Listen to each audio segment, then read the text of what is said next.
Good afternoon. Today I'd like to provide an update on the crisis involving Russia and Ukraine. From the beginning of this crisis, I have been absolutely clear and consistent. The United States is prepared no matter what happens. We are ready with diplomacy, to be engaged in diplomacy with Russia and our allies and partners to improve stability and security in Europe as a whole. And we are ready to respond decisively to Russian attack on Ukraine, which is still very much a possibility.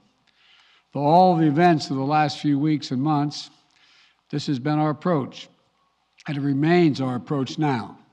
So today I want to speak to the American people about the situation on the ground, the steps we've taken, the actions we're prepared to take, and what's at stake for us and the world, and how this may impact on us here at home.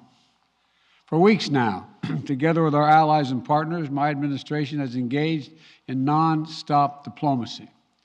This weekend, I spoke again with President Putin to make clear that we are ready to keep pursuing high-level diplomacy, to reach written understandings among Russia, the United States, and the nations of Europe to address legitimate security concerns, if that's his wish. Their security concerns and ours. President Putin and I agreed that our team should continue to engage toward this end, along with our European allies and partners. Yesterday, the Russian government publicly proposed to continue the diplomacy. I agree. We should give the diplomacy every chance to succeed, and I believe there are real ways to address our respective security concerns. The United States has put on the table concrete ideas to establish a security environment in Europe. We're proposing new arms control measures, new transparency measures, new strategic stability measures. These measures would apply to all parties, NATO and Russia alike. And we're willing to make practical, result-oriented steps that can advance our common security. We will not sacrifice basic principles, though. Nations have a right to sovereignty and territorial integrity. They have the freedom to set their own course and choose with whom they will associate. But that still leaves plenty of room for diplomacy and for de-escalation. That's the best way forward for all parties, in our view. We'll continue our diplomatic efforts in close consultation with our allies and our partners. As long as there is hope of diplomatic resolution that prevents the use of force and avoids incredible human suffering that would follow, we will pursue it. The Russian defense minister reported today that some military units are leaving their positions near Ukraine. That would be good, but we have not yet verified that. We have not yet verified the Russian military units are returning to their home bases. Indeed, our analysts indicate that they remain very much in a threatening position. And the fact remains, right now, Russia has more than 150,000 troops encircling Ukraine and Belarus and along Ukraine's border. An invasion remains distinctly possible. That's why I've asked several times that all Americans in Ukraine leave now before it's too late to leave safely. It is why we have temporarily relocated our embassy from Kyiv to Lviv in western Ukraine, approaching the Polish border. And we've been transparent with the American people and with the world about Russia's plans and the seriousness of the situation so that everyone can see for themselves what is happening. We've shared what we know and what we're doing about it. Let me be equally clear about what we are not doing. The United States and NATO are not a threat to Russia. Ukraine is not threatening Russia. Neither the U.S. nor NATO have missiles in Ukraine. We do not have plans to put them there as well. We're not targeting the people of Russia. We do not seek to destabilize Russia. To the citizens of Russia, you are not our enemy. And I do not believe you want a bloody, destructive war against Ukraine, a country and a people with whom you share such deep ties of family, history, and culture. 77 years ago, our people fought and sacrificed side by side to end the worst war in history. World War II was a war of necessity. But if Russia attacks Ukraine, it would be a war of choice or a war without cause or reason. I say these things not to provoke, but to speak the truth, because the truth matters. Accountability matters. If Russia does invade in the days and weeks ahead, the human cost for Ukraine will be immense. And the strategic cost for Russia will also be immense.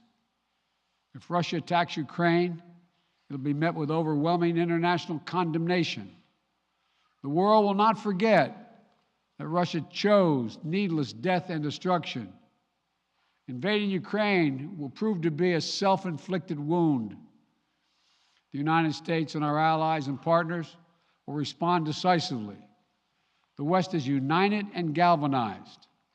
Today, our NATO allies and the alliance is as unified and determined as it has ever been. And the source of our unbreakable strength continues to be the power, resilience, and universal appeal of our shared democratic values. Because this is about more than just Russia and Ukraine. It's about standing for what we believe in, for the future we want for our world, for liberty, the right of countless countries to choose their own destiny, and the right of people to determine their own futures, for the principle that a country can't change its neighbors' borders by force. That's our vision. And toward that end, I'm confident that vision, that freedom will prevail. If Russia proceeds, we will rally the world to oppose its aggression. The United States and our allies and partners around the world are ready to impose powerful sanctions on export controls, including actions that we did not pursue when Russia invaded Crimea in eastern Ukraine in 2014.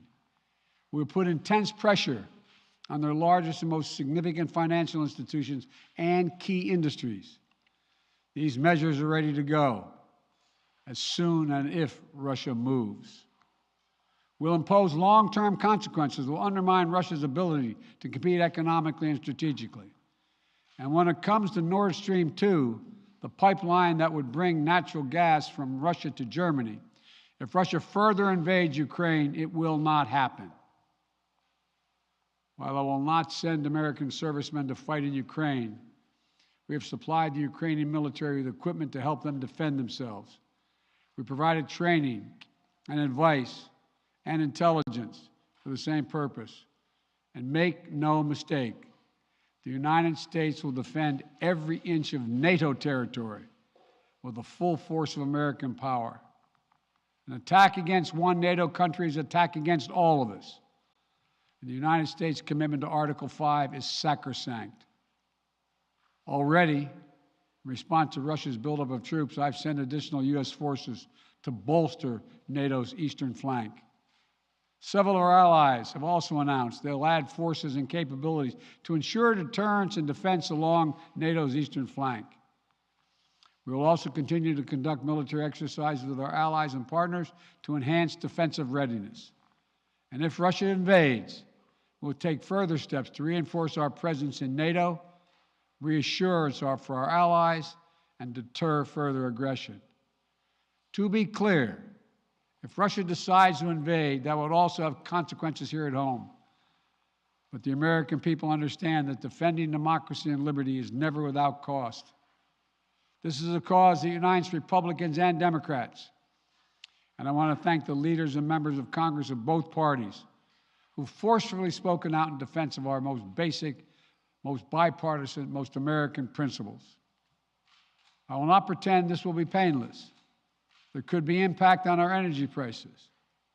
So we are taking active steps to alleviate the pressure on our own energy markets and offset raising prices. We're coordinating with major energy consumers and producers. We're prepared to deploy all the tools and authority at our disposal to provide relief at the gas pump. And I'll work with Congress on additional measures to help protect consumers and address the impact of prices at the pump. We are not seeking direct confrontation with Russia, though I've been clear that if Russia targets Americans in Ukraine, we will respond forcefully. And if Russia attacks the United States or our allies through asymmetric means, like disruptive cyber attacks against our companies or critical infrastructure, we are prepared to respond. But we're moving in lockstep with our NATO allies and partners to deepen our collective defense against threats in cyberspace. Two paths are still open. For the sake of historic responsibility, Russia and the United States share for global stability, for the sake of our common future, to choose diplomacy. But let there be no doubt, if Russia commits this breach by invading Ukraine, responsible nations around the world will not hesitate to respond. If we do not stand for freedom where it is at risk today, we'll surely pay a steeper price tomorrow. Thank you. I'll keep you informed. Mr. President, whether or not they are de-escalating. Ukraine as a precursor to a Russian invasion? Are they behind the cyber attack, Mr. President?